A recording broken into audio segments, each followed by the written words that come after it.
Hello, this is RICKY, the Android Guy. Today I'm going to be going over the review for WWDC, which is Apple's World Conference.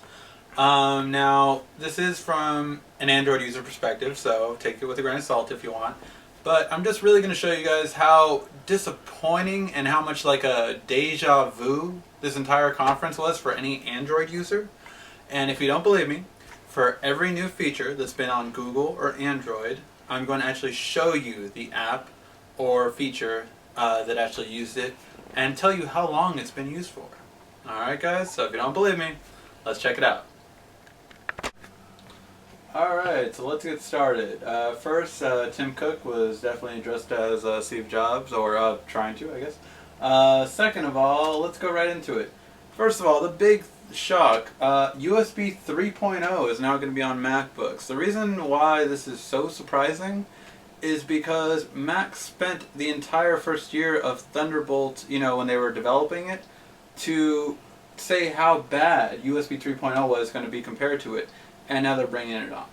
So I just find this hilarious, and they even showed a screen, shot of how much faster USB 3.0 is compared to 2.0, because Mac couldn't get away from it, although they tried. As far as the MacBook Air, nothing too fancy about it. Yeah, it just has a newer graphics card. I mean, not graphics card, sorry. It has more flash drive for $100 more, and also it has a better processor, Ivory Bridge instead of Sandy Bridge, just a newer version. In terms of the other MacBook Air, you can get 256, but of course it's going to cost you $1,499, whereas Ultrabook start at $799. But you guys do the math. In terms of adapters, the new MacBooks will no longer have Ethernet or FireWire. So, of course, all you Apple users out there who like to plug in directly or use a FireWire cable, you're going to need adapters to buy. Now, the big, definitely highlight of it was the MacBook Pro Retina display version. So basically, it's lighter. It has a Retina display, obviously. Now, the problem with this is they announced about 5 programs that are going to be optimized for it, and then about maybe 30 apps, which are all in-house apps, that are going to be optimized for it. All the other ones will look pretty bad. So for the developers that don't actually make 2 different versions of their app, they will actually look very poor quality on the new MacBook Pro Retina display. Of course, considering it starts off at $2,199, that's probably only 5% of the population in the US that would even buy it, and probably 1% in the world. So, not too big of a deal if you don't develop for it. Won't be that big of a loss. In terms of graphics card, they actually finally went back to NVIDIA. I don't know what they were thinking of when they went to AMD Radeon processor graphics card last time, but they went to NVIDIA, so it's better. Mountain Lion. So let's go right over this. Mountain Lion added a bunch of features that actually come from Google Chrome. So if you never use Google Chrome browser and you haven't downloaded their apps, you wouldn't know this, but you have a lot of things. So let's start with it. Messages, awfully reminiscent of Google Gmail, or you can even use the third-party app like Mighty Text. So basically you can message with your phone and everything like that and connect it simultaneously. So that's about it.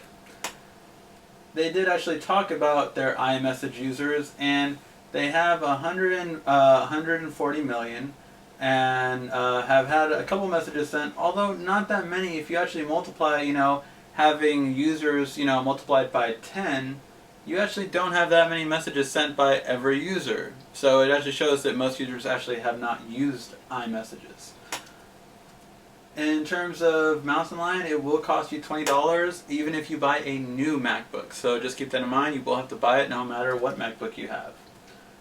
Alright, so the other highlight is Safari will now have iCloud tabs, which is again reminiscent of Chrome. Chrome has had this for a while, where every tablet on any Android or Google device you have, and PC and laptop, with Google Chrome on it, you can actually see all your tabs up at the same time and see which ones were recently closed.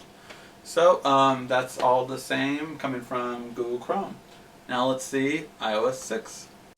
So iOS 6 is, you guessed it, Apple's 6th installment, and they've been doing a new operating system since 2007, so about one per year. And let's see what's different. Siri became useful. Siri is now able to launch apps, so it's actually useful now, and it's only is correct about 6 times out of 10 compared to Android being correct 9 times out of 10, but it's useful now. It can actually even tell what's the score on sports, and it can tell you how tall LeBron James is. Very important to know. If you guys don't know this, you honestly you shouldn't have a smartphone. It now actually also has reviews on Yelp, kind of like Google Local has had for a long time with their reviews. But you actually have reviews now when you're looking for a restaurant, just like S-Voice had about a month ago. So it's now available for Apple as well. You can also check out movie theater times, so instead of it taking you directly to the website like any other search engine does, you actually just have it on there, and then you click it, and then it takes you to the website. So you have an extra step you have to go through. You also have a sync button that they're trying to work with car companies, which they have been. Android and Apple are working with car companies so that whatever phones you have will be able to integrate soon with new cars. Of course, you have to have lots of money to have a 2013 car, so good luck to you if you have that. And if you do, you can give me a ride sometime. In terms of the legendary thing that happened was they have Facebook integration. So you actually can see, your Facebook contacts and merge them with your iOS contacts. This is unheard of in any operating system, except for every operating system out. Of course, BlackBerry even has this. So, I mean, it's finally good that Apple caught up. Notification Center. You actually will now get Facebook notifications in your notification center. So, again, your notification bar is actually useful now. So you're getting more usefulness out of this operating system. The way you answer a phone was just amazing for me to see because, I hadn't seen it since the Google conference when Ice Cream Sandwich was announced. You now can decline, answer the phone call, or reply with a message, just like Ice Cream Sandwich did last November. So it's pretty great that Apple has been able to get these kind of features that Google has given them. So, really nice for that. You now actually can make FaceTime useful because you can now use it over the data network.